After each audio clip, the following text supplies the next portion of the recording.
صباح الخير او مساء الخير على حسب وقت ما تشوفوني. النهارده هنخزن الباميه بابسط واسهل طريقه، ومعاها فلفل الالوان والجزر والمبشور او العادي، ومع الفلفل الاسكندراني او الفلفل السبايسي بابسط واسهل طريقه. ويلا بينا نشوف هنحتفظ بيهم ازاي طول السنه.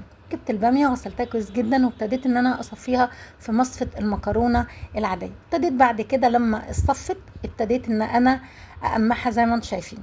كنت محضره ميه بتغلي على النار، وهبتدي ان انا اسقط الباميه فيها يا دوب غلوه واحده بس، واكون اعصر معلقه كبيره كده من عصير الليمون.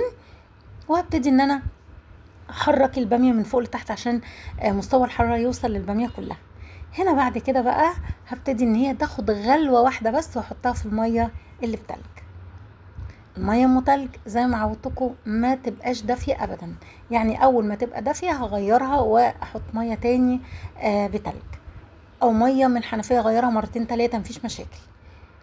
ده سر الخضار بتاعها، الصدمه دي سر الخضار بتاعها اللي بيفضل طول السنه محتفظ بيها زي ما انتم شايفين كده.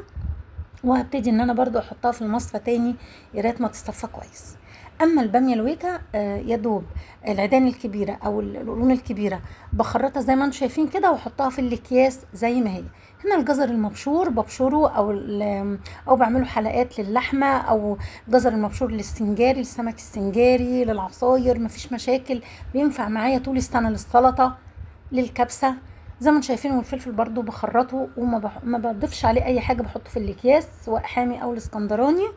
وزي ما انتم شايفين هبتدي بقى، كانت الباميه ابتدت تصفى الميه بتاعتها، واحطها في الاكياس هي والويكه والفلفل الالوان وكل الخضار اللي انا خزنته معاكم. ان شاء الله وصفاتي تعجبكم، ولو عجبتكم يا ريت تعملوا لايك وشير واشتراك في القناه وتفعلوا الجرس. زي ما انتم شايفين كده الفلفل الالوان والسبايسي وكل حاجه جاهزه طول السنه وسهله.